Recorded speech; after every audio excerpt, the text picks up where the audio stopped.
اللہ رب العزت والجلال نے اس روئے زمین پر جب انسانوں کو بسایا تو ان کی نشو و نما کے لیے، نسل انسانی کی بقا کے لیے،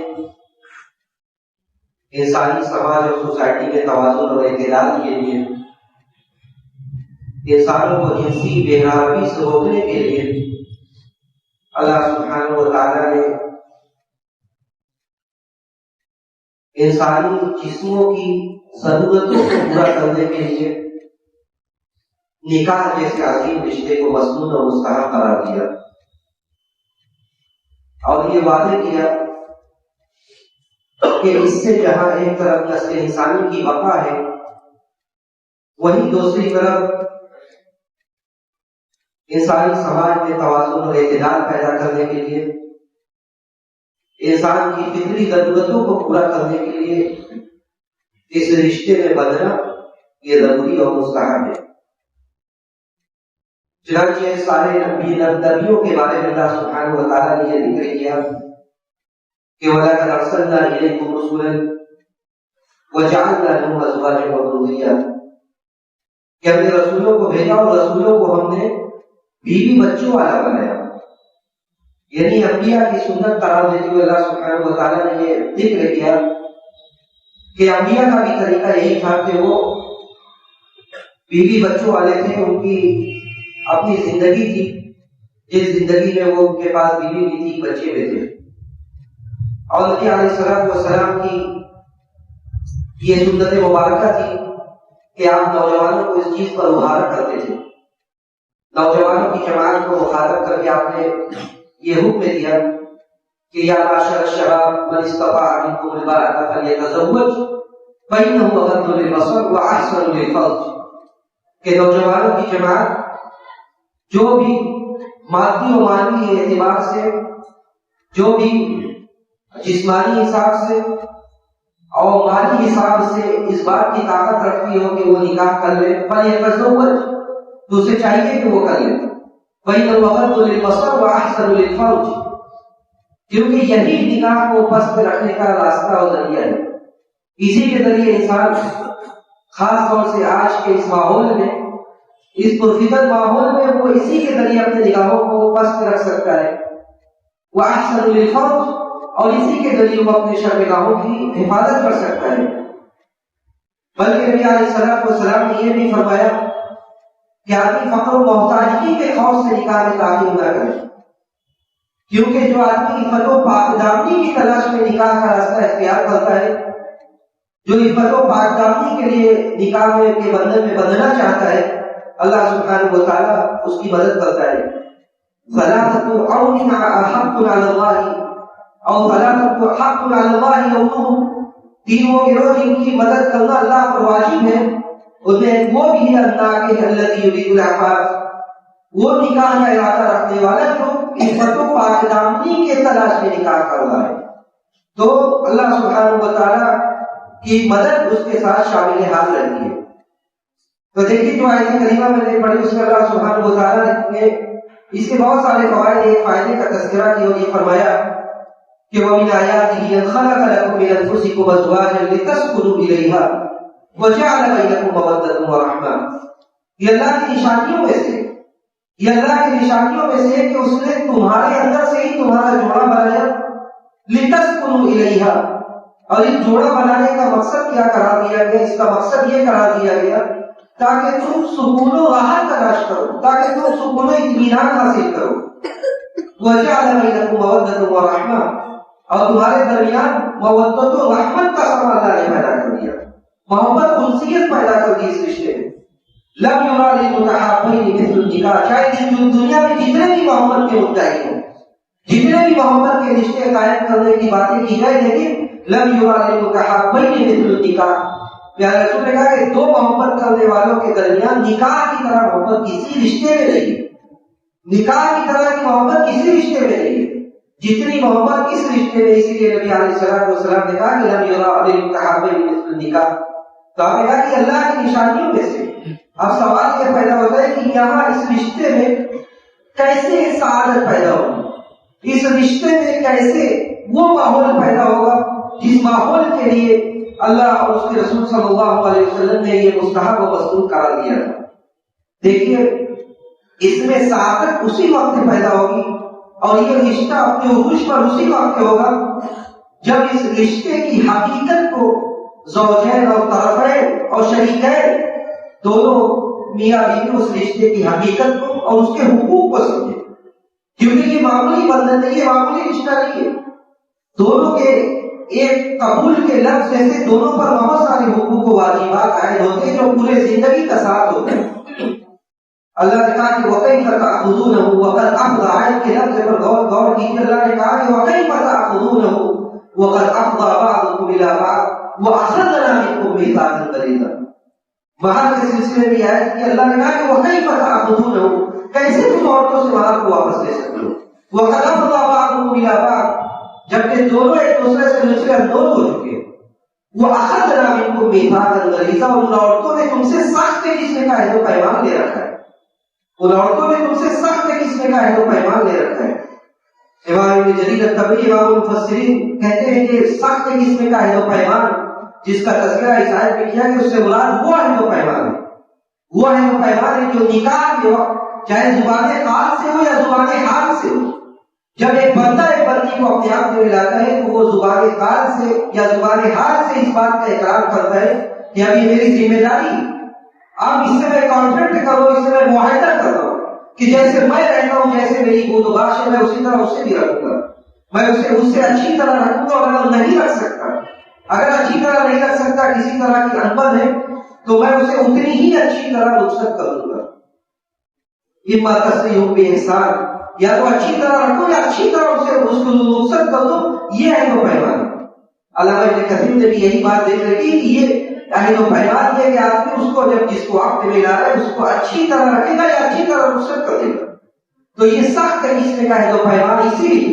نبی علیہ السلام بڑے بڑے اجتماعات میں آپ صحابہ کو نصیحت کرتے تھے اور کہتے تھے کہ استوصوا بالنساء خیرا، میں میرے صحابہ کی جماعت میں عورتوں کے سلسلے میں تمہیں وصیت کرتا ہوں، فَإِنَّكُمْ أَخَذْتُمُوهُنَّ بِأَمَانِ اللَّهِ وَاسْتَحْلَلْتُمْ فُرُوجَهُنَّ بِكَلِمَةِ اللَّهِ، کیونکہ ان عورتوں کو تم نے کس بنیاد پر اپنے آپ میں رکھا ہے؟ فَإِنَّكُمْ أَخَذْتُمُوهُنَّ بِأَمَانِ اللَّهِ، اللہ کے ذمہ داری پر تم اسے لے آئے ہو اور اللہ کے کلمے پر تم نے اسے حلال کیا،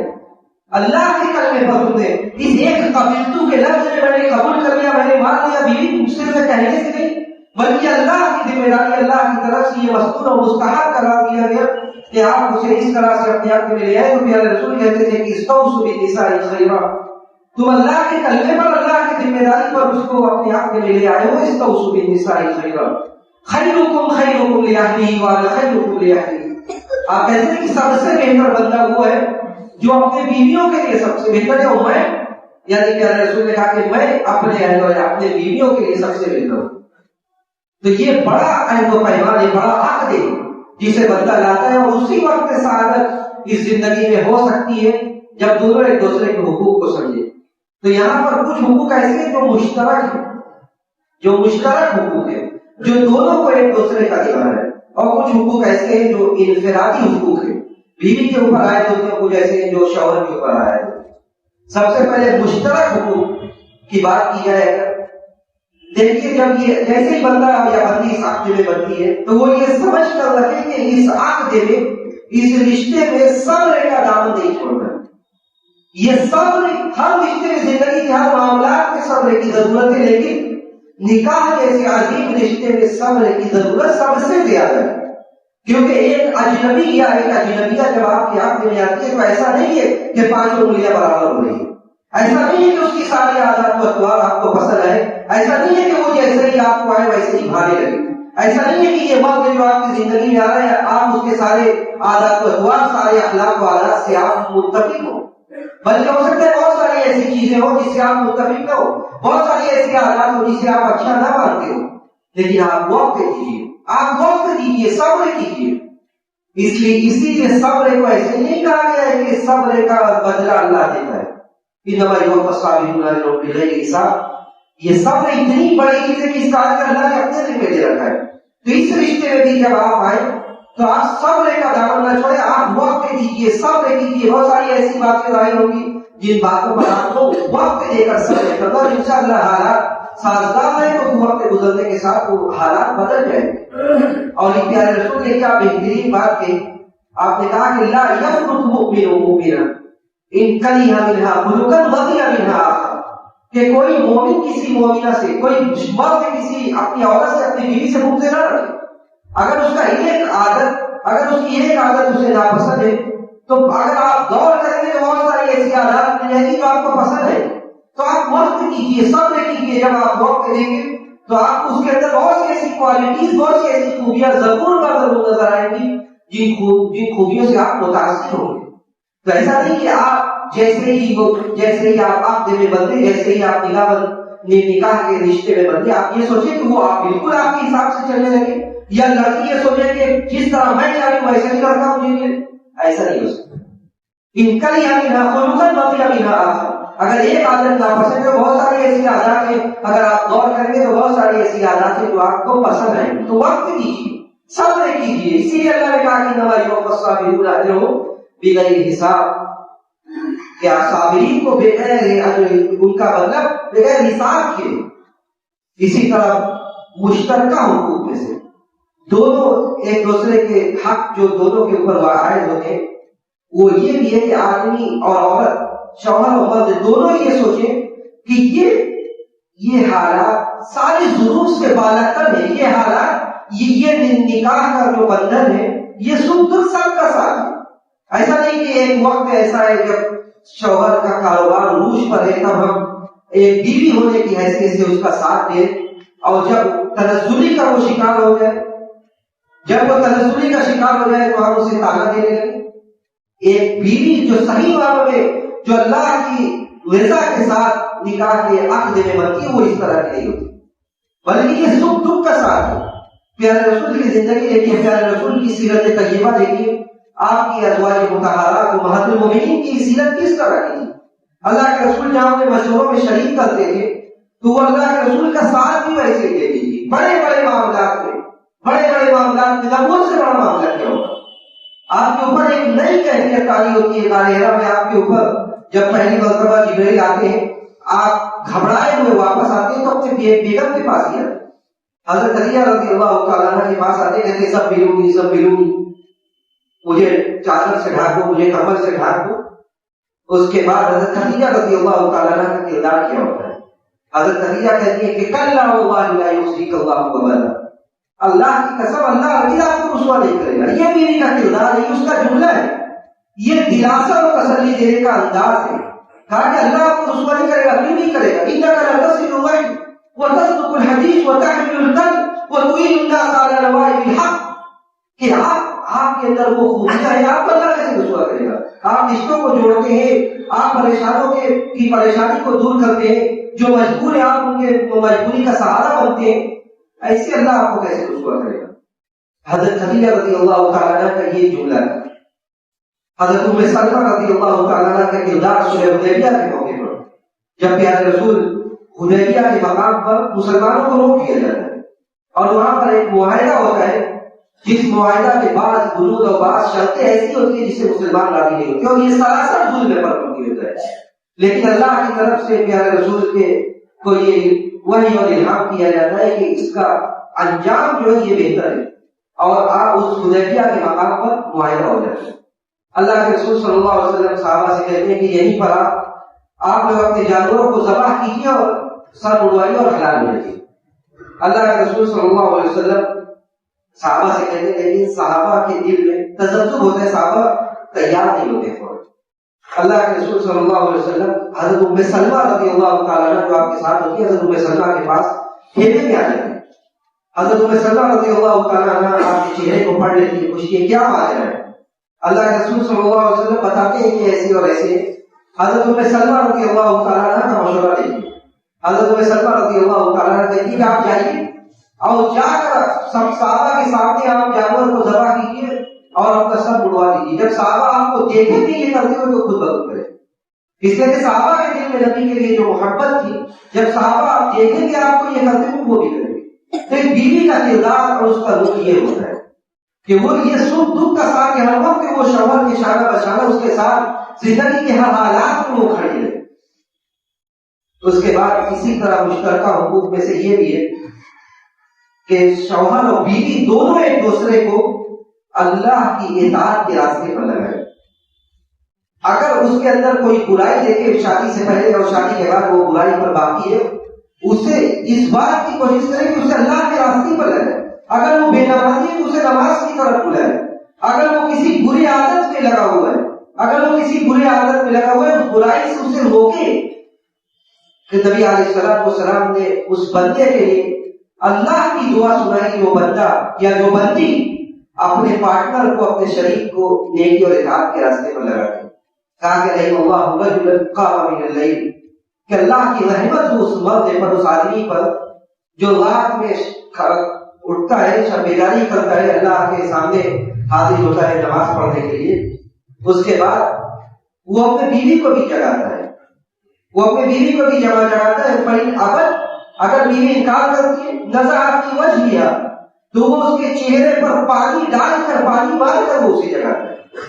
اور اسی حدیث میں نبی علیہ السلام نے یہ بھی کہا کہ وَرَحِمَ اللَّهُ امْرَأَةً، کہ اللہ تعالیٰ اس عورت پر بھی رحمت کرے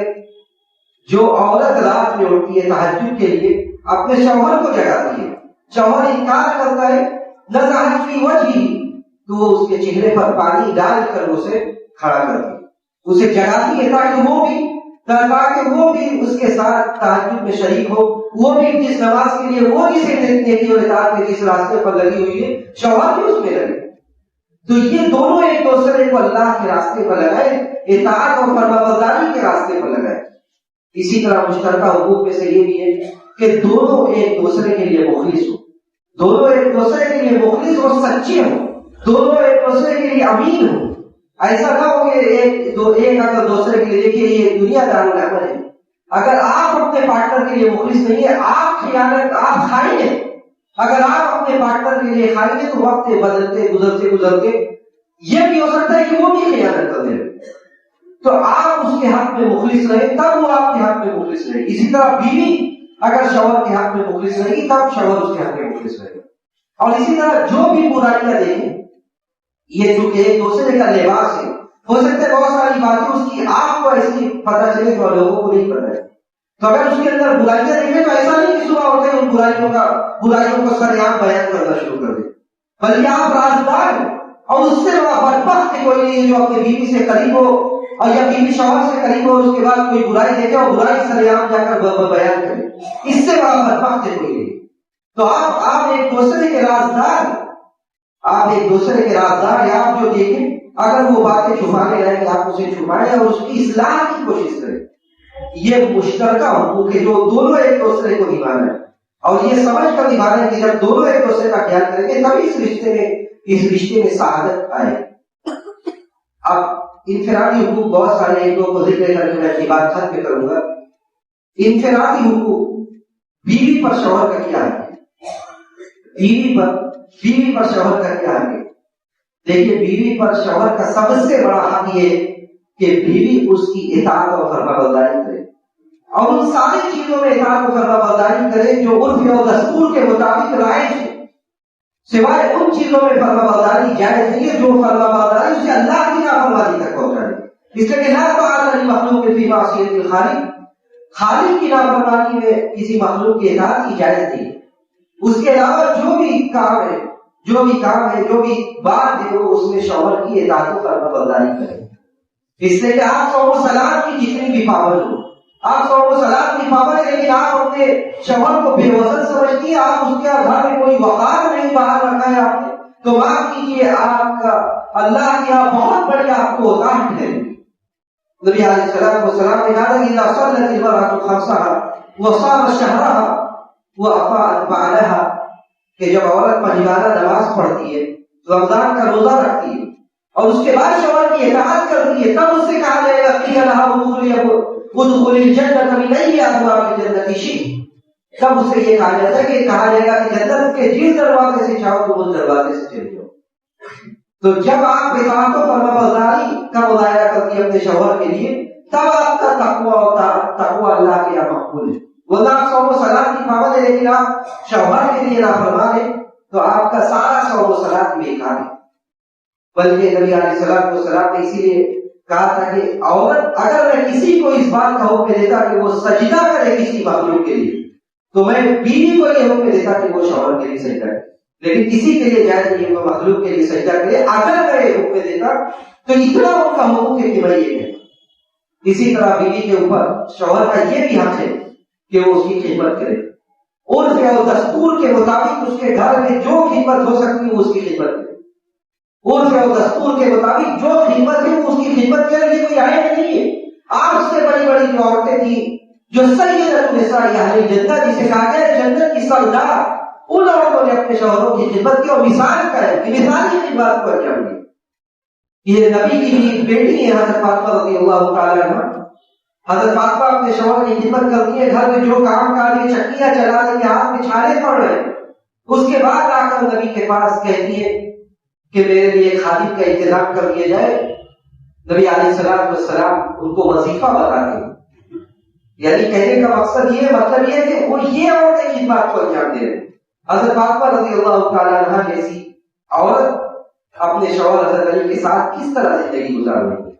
آج کے نبی علیہ السلام سے جب کہتی تو پیارے رسول بھی معاملے کو بڑھاتی نہیں بلکہ آپ ان کو وظیفہ بناتی ہے، بتاتی ہے، معاملہ وہیں پہ ختم کر دیتی ہے۔ اور کہا کہ آپ جب بستر پر جائے رات میں تو سب اللہ تعالیٰ و صلاتی واحمد اللہ تعالیٰ و صلاتی وکبر اللہ و صلاتی، تو آپ 33 مرتبہ سبحان اللہ، 33 مرتبہ الحمدللہ اور 34 مرتبہ اللہ اکبر کہہ کر سوئیے۔ ھذا خیر لکم من خادمکما، یہ وظیفہ تمہارے لیے تم دونوں کے لیے خادم سے بہتر ہے۔ تو اسی طرح حضرت اسماء بنت ابی بکر کہتے ہیں کہ حضرت زبیر رضی اللہ تعالیٰ عنہ کے عہد میں جب وہ آئی تو حضرت زبیر کے پاس کچھ نہیں تھا، کہتی ہے میں ان کے اونٹوں کو پانی پلاتی تھی، چارہ ڈالتی تھی، اور مجھے روٹی پکانا صحیح سے نہیں آتا تھا، اس کے بعد بھی میں ہاتھ کھڑا نہیں کر دیتی۔ کہتے ہیں کہ میں آٹا گوندتی تھی، اور اسی حدیث میں وہ انصار کی عورتوں کی تعریف کرتی اور کہتی ہے کہ میری پڑوسی انصاری عورتیں یہ بڑی اچھی تھی، میں آٹا گوندتی تھی اور وہ آ کر انصاری عورتیں میری روٹی پکا دیا کرتی تھی۔ تو یہ کون ہے؟ یہ بڑی بڑی عورتیں جن کی مثال دی جاتی ہے، اور ان لوگوں نے ایسی خدمات کو عرف اور دستور کے مطابق جو خدمات انجام دی جا سکتی ہے سارا کام کیا۔ اور آج کے نظام میں، آج کا جو ہمارے گھرانوں کا انتظام ہے جہاں پہ سیپریٹ اور علیحدہ انتظام نہیں، یعنی جہاں شوہر رہتا ہے شوہر کے ساتھ اس کے والدین رہتے ہیں، تو ایک عورت یہ بھی سمجھ رکھے کہ آپ عرف اور دستور کے مطابق اگر آپ اپنے شوہر کے باپ اور اس کے ماں کی خدمت کرتی ہیں تو یہ بھی در حقیقت آپ اپنے شوہروں کی ہی خدمت کرتی ہیں، یہ بھی در حقیقت آپ اپنے شوہر کی ہی خدمت کر رہے ہیں، اس لیے کہ آپ کے شوہر کا وہ باپ ہے،